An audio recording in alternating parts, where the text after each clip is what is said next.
Nossas boas-vindas aos queridos amigos do Diálogo Espírita.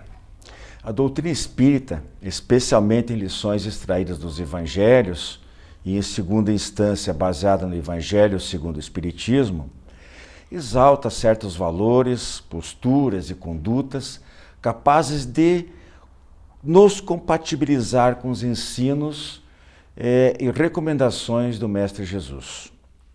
E aí nós nos deparamos com a necessidade de, entre outras coisas, exercitar a tolerância e o perdão. Estão lá a oferecer a outra face, por exemplo, e bem como o amor aos inimigos, fazer ao bem os que nos odeiam e orar pelo que nos perseguem e caluniam. Bem, o nosso ponto central desejado para o debate no tema livre de hoje é saber se isso é possível nos dias atuais. Um pouco mais além, quando nós somos eventualmente sendo vitimados por uma violência grave, podemos nos indignar, exigir a justiça terrena, ou devemos aceitar resignadamente o fato e deixar, como se diz, tudo nas mãos de Deus? E quando as leis falham, quer na sua elaboração, quer na sua aplicação, o que devemos fazer? Bem, temos ainda nesse programa, em O Espiritismo Responde, uma questão que suscita muitas dúvidas. Por que, em certas famílias, nascem filhos congenitamente portadores de doenças graves? Seria karma do espírito que reencarna, karma dos pais? Vamos ver isso logo mais. Para você, a partir de agora, produção da Associação de Divulgadores do Espiritismo do Paraná, Diálogo Espírita.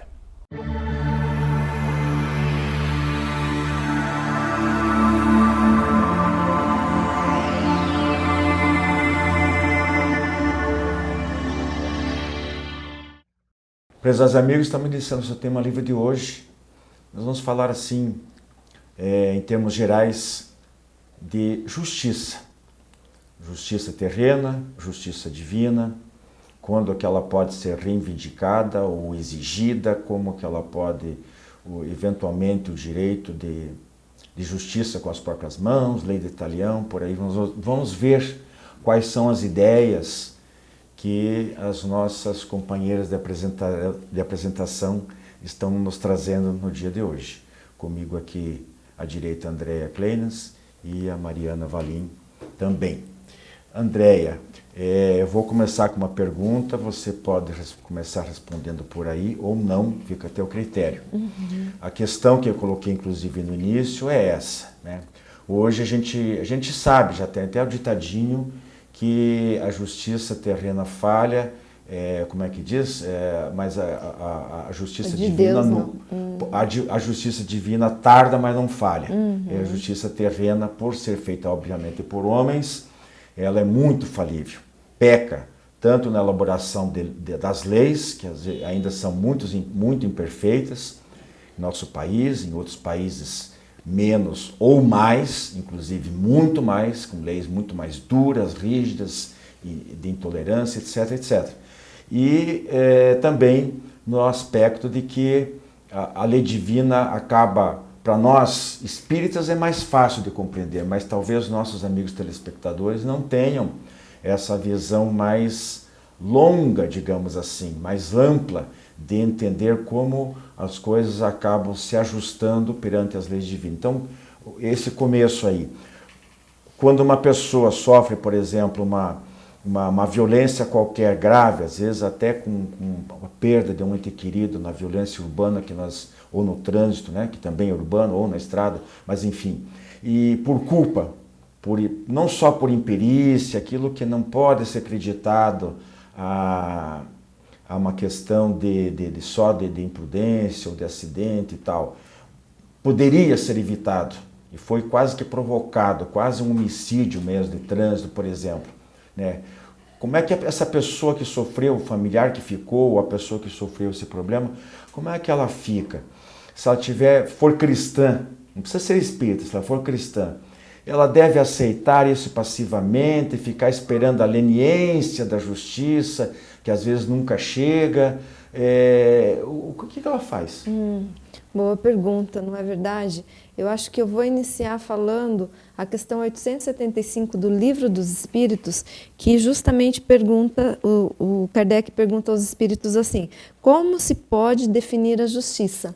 E aí os espíritos respondem, numa única frase, vejam que interessante: a justiça consiste em cada um respeitar os direitos dos demais. Nessa única frase resume quase todo o capítulo de amor, justiça e caridade. Porque, veja, ele está dizendo, eu preciso respeitar o direito dos demais, eu preciso ir até a parte que eu não vou ultrapassar o limite do outro. E nessa questão que se trouxe, a pessoa está ultrapassando o limite. Ela foi agressiva, seja numa briga de trânsito, seja numa outra questão, seja num crime como esse, que a pessoa perde um ente querido, logicamente ela vai sentir aquela falta, ela vai sentir, e ela precisa buscar a justiça humana para resolver. Não é sinônimo de passividade, né? A gente precisa ir atrás, então, se estivermos passando por essas dificuldades, dentro dos meios legais, o que eu posso fazer? Não é verdade? Agora, na parte cristã, eu também vou precisar entender todo o que a doutrina codificou, o que Kardec codificou na doutrina. Há coisas que eu estou passando para o meu aprimoramento moral, o meu desenvolvimento, então eu também vou precisar ser empático com a situação. Não vou, por mim, poder usar a mesma arma que foi usada contra mim, né? Porque aí eu estaria fora da lei de amor, justiça e caridade. Não sei se resume a questão. Nós vamos ver essa coisa, mas eu acho que já avança bastante o nosso tema, a nossa maneira de tentar um consenso aqui, porque eu digo assim, Mariana, eu não posso dizer, não gosto muito do termo dizer graças a Deus não aconteceu comigo nunca, porque isso me parece que é uma colocação imprópria, porque se eu digo graças a Deus eu me livrei de tal problema, ou nunca me aconteceu, então para aqueles que aconteceu, dá a impressão que Deus não olhou por aquele ser, né? Quando na verdade o olhar de Deus é igual para todos, porque todos somos criaturas amadas por Deus.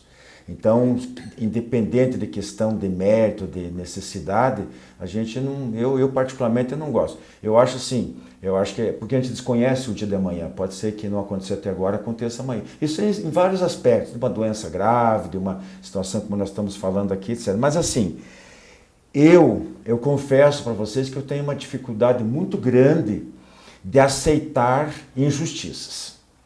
Então eu fico realmente muito indignado. Fico muito indignado quando vejo, e é o que mais tem quando você assiste à televisão, você abre um periódico mesmo pela internet, etc. Então vejo que eu não estou falando em causa própria, não estou dizendo que eu fico zangado, quase que talvez irritado, que talvez fosse o termo mais adequado, quando eu vejo tanta coisa errada e muitas vezes não se faz nada. Então eu te pergunto assim, até que ponto nós, cristãos, espíritas, ela adiantou um pouquinho, até onde vai o nosso direito de se indignar? Adianta se indignar, que tem gente que acha que... Eu li esses dias num periódico espírita aí dizendo que não resolve nada, porque daí a gente vibra mal, isso não contribui para o bem, não harmoniza, pelo contrário. Eu concordo também um pouco, às vezes a própria pessoa, se ela não pode fazer nada, qual é a alternativa, qual é o caminho, Mariana? O caminho é o bom senso, né? Nós vamos indignar sim, porque nós estamos na Terra, num planeta de provas e de expiações, ele é imperfeito, assim como nós também. Mas nós estamos aqui para evoluir. Nós podemos indignar, só que a nossa indignação, ela não pode ultrapassar o limite do respeito, do amor pelo outro. Então, nossa indignação, ela vai movimentar e nós vamos buscar a justiça, mas a justiça realmente justa. Porque se nós formos na história da justiça, nós vamos ver a lei de Talião, né? Que é o olho por olho, dente por dente, onde aquele que praticava uma falta, ele era duramente castigado e de forma desumana. E com o passar dos anos foi instituído então os direitos. A justiça, ela vai galgando, ela vai melhorando, ela vai evoluindo à medida que nós também vamos evoluindo. Pelo fato de sermos espíritos ou por sermos cristãos, não quer dizer que nós devemos ser coniventes com a violência, com a indiferença, né, que nós estamos assistindo aí batendo palmas, né? Não, nós temos que nos indignar sim e procurar com o bom senso a justiça, a lei, melhorar as nossas leis.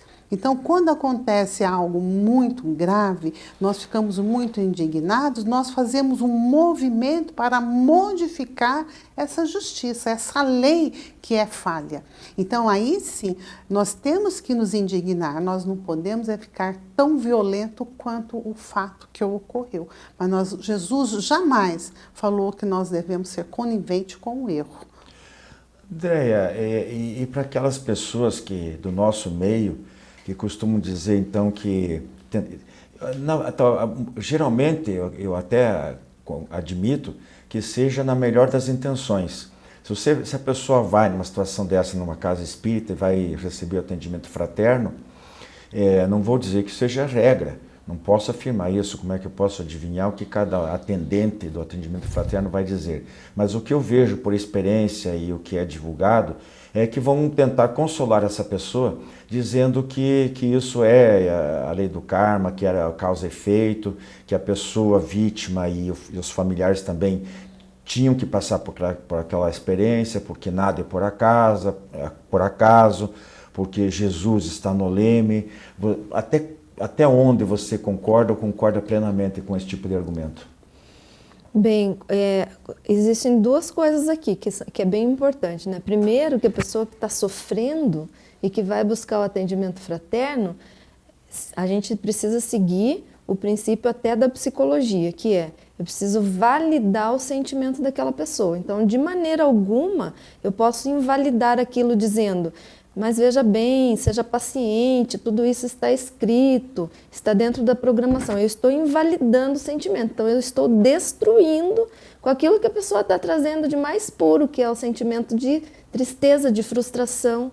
Então, o encaminhamento aí do fraterno precisa ser, eu compreendo que você esteja passando por isso. Isso é terrível, eu entendo a dor que você está sentindo, mas que outra maneira nós podemos olhar para esse fato. E aí a gente naturalmente tira a pessoa da revolta, sem utilizar essa máxima, né, que é utilizada sempre, que é, mas é o teu karma, você veja bem, você precisa passar por isso para aprender. Então a gente valida o sentimento e ajuda aquela pessoa a olhar para aquela mesma situação de outra forma. Então ela vai construir recursos. E como que ela vai precisar fazer os recursos? Buscando, como a Mariana falou, né, sem a passividade, mas buscando dentro da lei o que ela pode fazer, né? E porque a linha A da questão 875 exatamente fala que esses direitos humanos estão nas duas partes, que é a lei natural, né, a lei divina e a lei humana. Então é a integração desses dois elementos. Então a pessoa também não vai poder deixar de lado essa parte, né? Seria muito hipócrita da nossa parte, né? Eu entendo que, por mais que seja, condiz a boa intenção, mas acaba sendo uma explicação muito simplista, né? E às vezes acaba tendo efeito contrário, porque em vez de amenizar a dor daquela pessoa, faz ela se sentir mais culpada ainda, né? Puxa, mas eu fui um marginal, né? Então lá na vida passada, ele fica para o fato atual e para o futuro ainda mais com peso, mais dessa carga que alguém colocou lá indevidamente. Mariana, dos evangelhos de modo geral, e lá o Evangelho segundo o Espiritismo, fala sobre, no Sermão do Monte, lá Jesus fala que bem-aventurados que têm sede de justiça. E aí, como é que fica? Para fechar o nosso tema livre de hoje, independente do que aconteça aqui, quando realmente não tem solução, porque nós nos sentimos com a famosa palavra que anda na moda, quando a gente fica impotente para resolver essa questão de injustiça no hoje, temos que confiar na justiça divina, aí sim entra o problema de reencarnação, de vidas futuras, não é? Com certeza, né? Nós temos que, quando bem-aventurados que serão saciados, aqueles que têm sede de justiça, nós só podemos compreender isso na lei da reencarnação, na lei de causa e efeito. Aí sim, mas mesmo assim, nós temos que ter aquela confiança que nós somos agentes modificadores, tanto parte espiritual como material. Se nós estamos aqui reencarnados e nós temos um fato que nos aflige, que nos faz chorar, que nos faz sofrer, nós não iremos rebater, porque as bem-aventuranças é justamente acalmar os nossos corações naquele sentido de dar tranquilidade para procurar soluções. Como a Andréia falou, é muito simplista, isso também trouxe, nós usarmos esses chavões aí, porque estava escrito, porque é lei de causa e efeito, só karma, que nem existe essa palavra dentro da doutrina espírita, é muito simplista isso e não resolve, não explica, não consola e não modifica. E nós somos modificadores, nós somos herdeiros do nosso futuro. Então é isso, minha gente. Tem mais algum comentário bem rapidinho para fechar ou não? Eu acho que aqui a gente vai colocando em prática um pouquinho desse sentimento de empatia, da gente olhar o outro e pensar como o outro se sente. E aí, esse sentimento, se a gente for praticando e isso for sendo utilizado pelo maior número de pessoas, vai diminuir essas situações de injustiça, né? É o que a doutrina sempre explica e trouxe, não é? Eu, para fechar mesmo definitivo, eu fico muito bem com as palavras da Mariana quando ela diz que nós temos que nos mobilizar, exigir das autoridades, dos nossos políticos, a mudança das leis. Muitas leis estão erradas e, naturalmente, que a aplicação delas também, porque muitas são para bonito. Então, enquanto não mexemos culturalmente com essas práticas, aqui, falando especificamente do nosso país, as coisas continuarão sendo, a gente continuar vendo esses espetáculos tristes de tantas famílias sofrendo tanto e sem ver uma solução e com impunidade campeando por toda parte. Segue os nossos demais quadros. Jornal Comunicação Espírita, nesta edição na matéria de capa, a difícil aceitação das guerras. Em Palavra dos Espíritos e dos Espíritas, sobre o codificador Allan Kardec. Em lentes especiais, o DNA divino nos faz todos irmãos. E ainda, cada povo tem o governo que merece. Jornal Comunicação Espírita. Assine e recomende.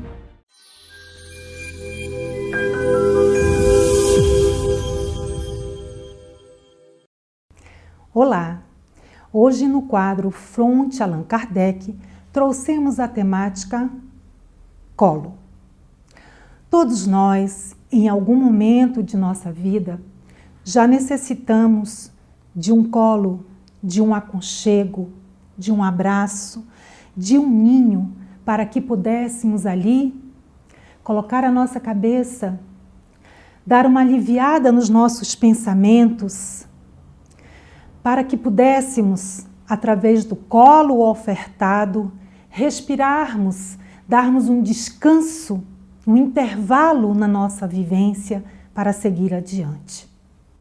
Embora alguns de nós afirmemos que somos autossuficientes ou que não gostamos de viver em sociedade, nem sequer em família, mesmo se não gostamos, nós precisamos.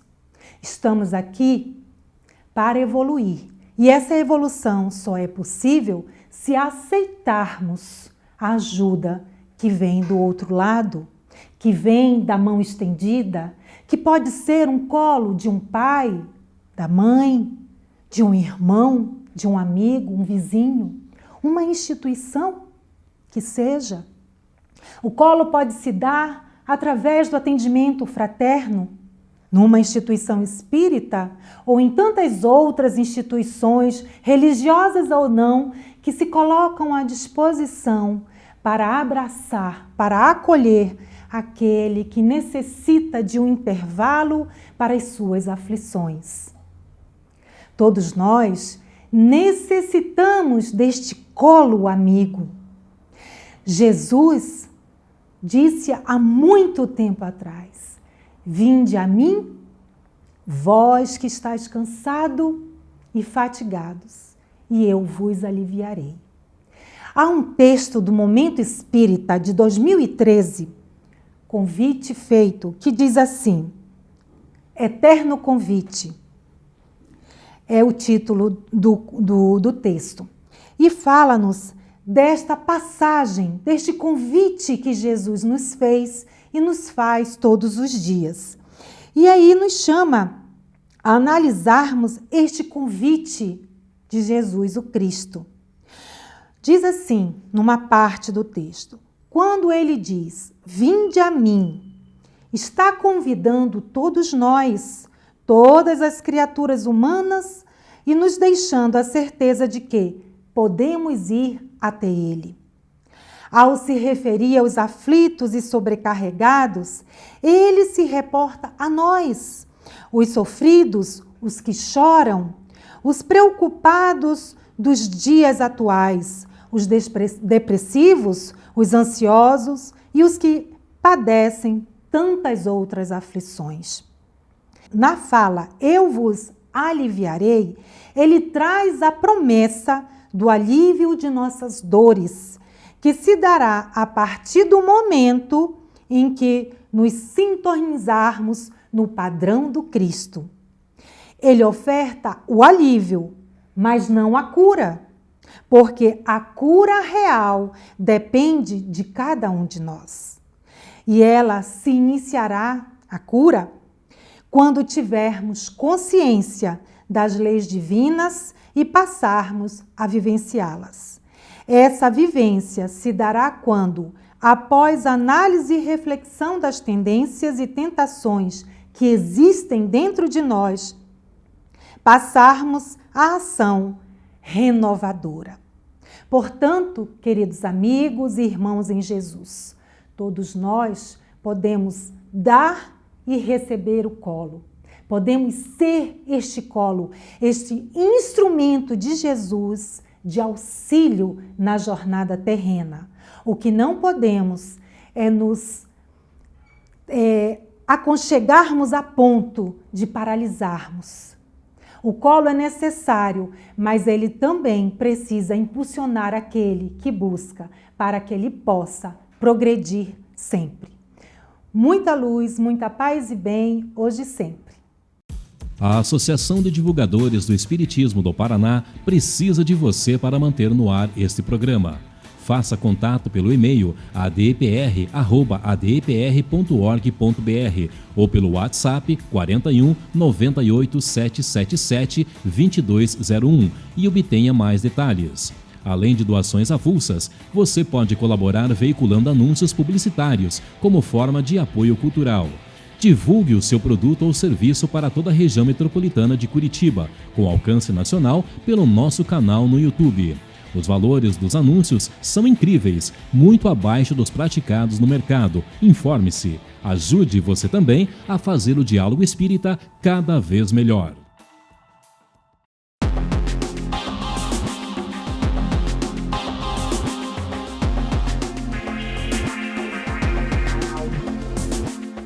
No Espiritismo Responde de hoje, nos enviaram a seguinte questão: por que em certas famílias reencarnam filhos congenitamente portadores de doenças graves? É karma deles ou dos pais? Em primeiro lugar, nós temos que relembrar alguma coisa sobre a noção de karma. Karma seria, na verdade, originado da Índia, do sânscrito, né? Para nós, lei de causa e efeito. Aquilo que nós fazemos tem consequências boas ou más. E ao longo das diversas reencarnações, nós vamos fazendo escolhas que vão traçando o nosso destino. Então, karma, nesse sentido, significa apenas a consequência da nossa forma de agir. Quando nós fazemos escolhas, estamos criando processos que vão culminar em consequências para que aprendamos a receber os efeitos daquilo que plantamos, a fazer escolhas cada vez mais sábias. Num processo natural de aprendizado. Assim como o aluno refaz as lições das matérias em que tem dificuldade e passa mais rapidamente pelas lições em que já tem domínio do conteúdo. Quando nós recebemos em nosso lar um filho portador de limitações orgânicas graves, muitas vezes somos desafiados em nossas crenças, em nossos limites, em nossas esperanças. Todos nós desejamos um filho sadio, pleno de inteligência, correndo ao nosso redor. E muitos de nós, eu inclusive, temos problemas sérios naqueles filhos que nos são confiados, que exigem a nossa maior dedicação e superação. Por que eles nascem assim?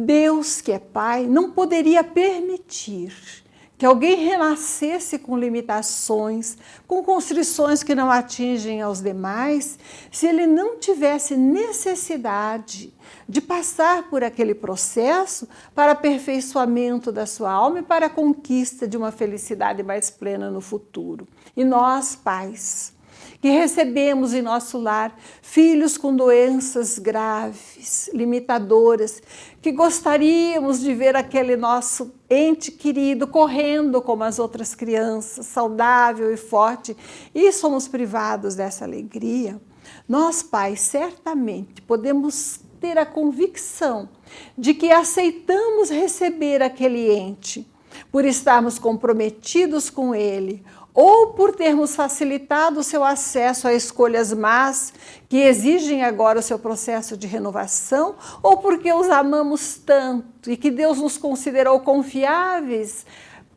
e nos dispomos a renovar a vida deles, dedicando a nossa, a sua reabilitação. Esses espíritos que parecem não nos ouvir, ou que têm limitações, lutas diversas, desafios maiores a vencer, foram nos confiados pela providência divina não para que fôssemos tristes, não para que tivéssemos sombras em nossa vida, mas como frutos do amor, como possibilidades de superação de dificuldades, de problemas, desafios, que nos levam a darmos o melhor de nós em prol daquele ente querido, que muitas vezes parece não nos entender, que às vezes nem pode realmente corresponder agora ao nosso afeto, mas que grava em sua memória espiritual, de espírito imortal, milenar, todos os nossos atos de dedicação e que vão surtir frutos no futuro, quando ele, já liberto no plano espiritual e nós também, olharmos para trás e vermos que as boas sementes foram plantadas. Então o filho limitado, que nos é concedido, que nos é confiado, é uma proposta de trabalho. É um programa de amor que nos cumpre desenvolver, certos de que Deus nos confiou aquela criatura porque sabia que nós éramos capazes de superar qualquer dificuldade, abraçando aquele ente e construindo com ele um futuro espiritual melhor, sem nos importarmos se é karma, se é consequência de escolha má, agora é ato de amor. Muita paz. Clube do Livro Espírita de Curitiba. Mais de 2 décadas consolando corações, iluminando consciências.